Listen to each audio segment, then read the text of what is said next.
कक्षा साहब, आज हम लोग पढ़ेंगे धरातल के रूप बदलने वाले कारक। क्या पढ़ेंगे? धरातल के रूप बदलने वाले कारक। आप लोग अपने नोटबुक में लिखिए, धरातल के रूप बदलने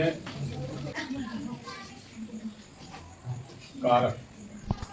धरातल के रूप बदलने वाले कारक। इससे पहले हम लोगों ने पढ़ा था, यही चैप्टर, उसमें हम लोगों ने पढ़ा था आंतरिक कारक। क्या पढ़ा था? आंतरिक कारक। आज हम लोग पढ़ेंगे बाह्य कारक।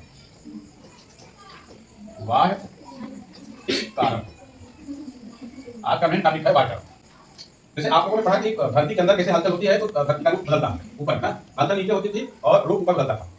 आज के पाठ में हम लोग पढ़ेंगे कि धरती के ऊपर ऐसी क्या क्रिया होती है कि धरातल का रूप ऊपर से बदलता है। इस बात को आप लोग थोड़ा ध्यान से मतलब पढ़िएगा कि कैसे रूप बदलता है और आप लोगों के सामने बदलता है कि ऐसा कैसे होता है।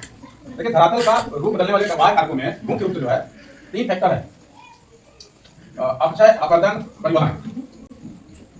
अपक्षय, अपक्षय पहला अपक्षय है।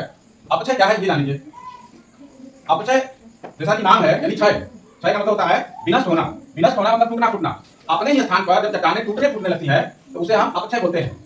जैसे आप देखे होंगे कि कोई चट्टान है, पहाड़ में जाते होंगे, देखते होंगे तो वो टूटी फूटी लगती है या तैराई हुई लगती है या उसकी जो पकड़ी है वो छोड़ती हुई लगती है नहीं? तो जो वो लगती है वो प्रक्रिया है, वो अपक्षय की प्रक्रिया है। वो अपने स्थान पर धीरे धीरे टूटेगी। क्या करेगी? टूटेगी। तो अपने स्थान पर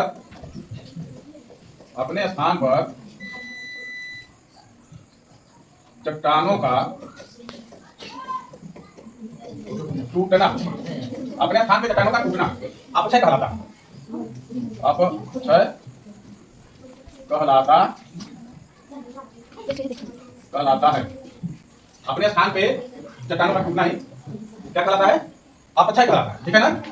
तो ये कई तरह से टूटता है। इसमें पहला है, मैं बता दूं, ये कई रूप में है। पहला है भौतिक अपक्षय। कौन सा है?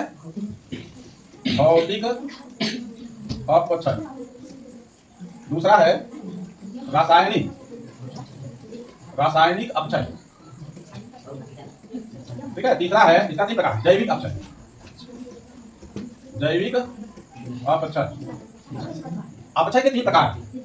कितने प्रकार हैं? 3 प्रकार है। भौतिक अपक्षय, जैविक, रासायनिक अपक्षय, जैविक अपक्षय। भौतिक अपक्षय क्या है? भौतिक अपक्षय मतलब अपने ही स्थान पे चट्टानों का टूटना फूटना। वो जैसे वर्षा, ऋतु, गर्मी, जाड़ा, पाला, तापमान, हवा, पानी से जो अपक्षय होता है अपने स्थान पर, उसको हम कहते हैं भौतिक अपक्षय। उसमें केवल प्रकृति का रोल होता है। इसका रोल होता है, प्रकृति का रोल होता है, उसमें मानव से मतलब नहीं है, जीवन से मतलब नहीं। रासायनिक अपक्षय क्या है? ये जो है, इसको आप ऐसे समझ लीजिए, ये प्रकृति द्वारा होता है। प्रकृति द्वारा, वो प्रकृति द्वारा होता है। इसको नोट कर लीजिए। रासायनिक अपक्षय जो है रसायन के मिलने से, रसायन द्वारा। रसायन क्या है? जैसे पानी बरसता है तो धरती पर जो है अंदर खनिज पदार्थ है वो पिघलता है। जैसे लोहा है, तांबा है, जस्ता है, चूना है, तमाम तरह के घुलते हैं तो चट्टानों में पिघल के जाते हैं और चट्टानों का वो टूटना फूटना शुरू हो जाता है। ठीक है। और तीसरा क्या है? जैविक अपक्षय। जैविक जैसा कि लिखा ही है, जीव जंतुओं द्वारा,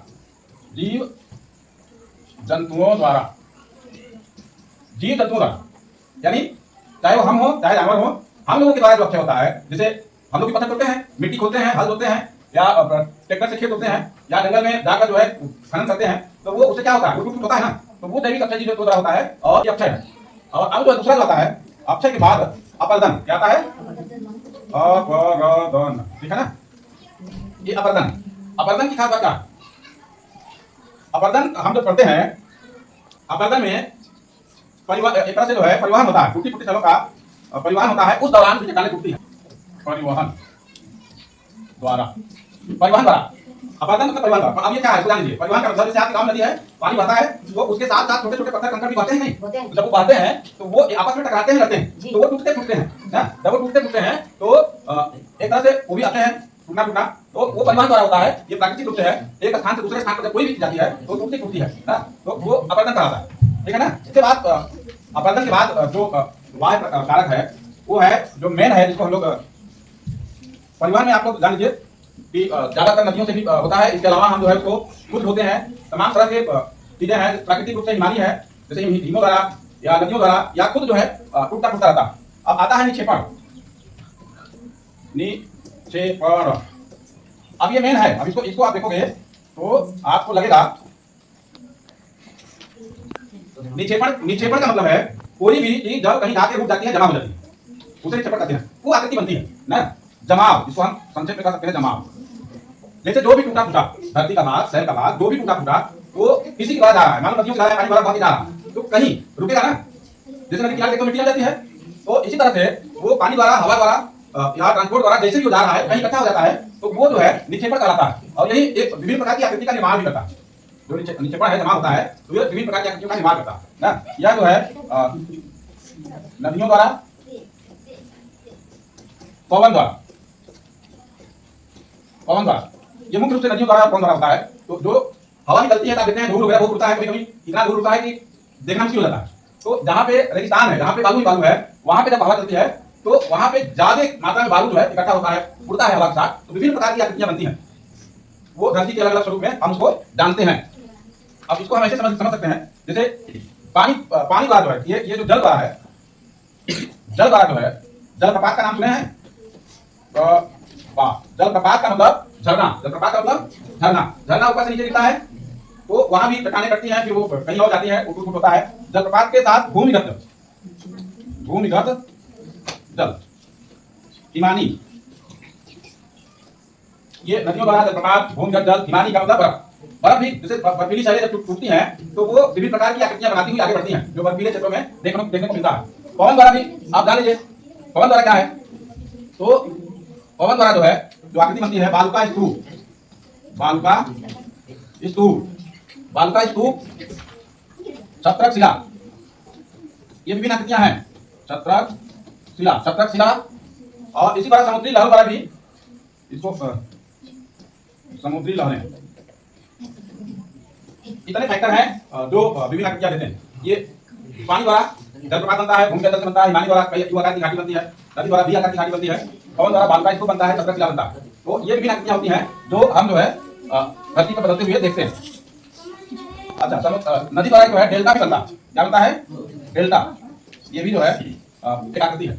इस प्रकार से मुख्य रूप से आपको वायु कारकों में यही मेन फैक्टर है जो आपको जानना। धरातल के बदलते स्वरूप वायु कारकों में अपक्षय, अपवर्तन, निक्षेपण तीन महत्वपूर्ण है। अपक्षय यानी अपने स्थान पर चट्टानों का टूटना फूटना, ये तीन प्रकार का होता है: भौतिक अपक्षय, रासायनिक अपक्षय और जैविक अपक्षय। ठीक, भौतिक अपक्षय प्राकृतिक होता है, रासायनिक अपक्षय रसायन द्वारा होता है, जो खनिज पदार्थ धरती के अंदर है उनके पिघलने से। जैविक अपक्षय जीव जंतुओं द्वारा होता है।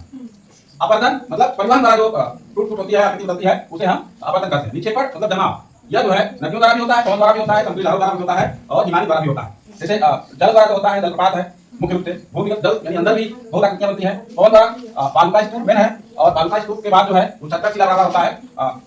जैसे छत्रक शिला इस तरह से बन जाता है।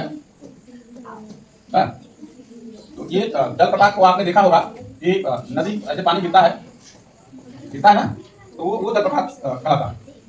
वी आकार की घाटी बनती है, तो वो वी आकार की घाटी ऐसे बनती है, देखिए, और यू आकार की घाटी ऐसे बनती है। यानी अंग्रेजी के अक्षर है, एक वी है और एक यू है, इस तरह से जो है घाटी बनती है। तो मुख्य रूप से यही है, आप जो है होमवर्क में यही चीज रिपीट करके लाएंगे।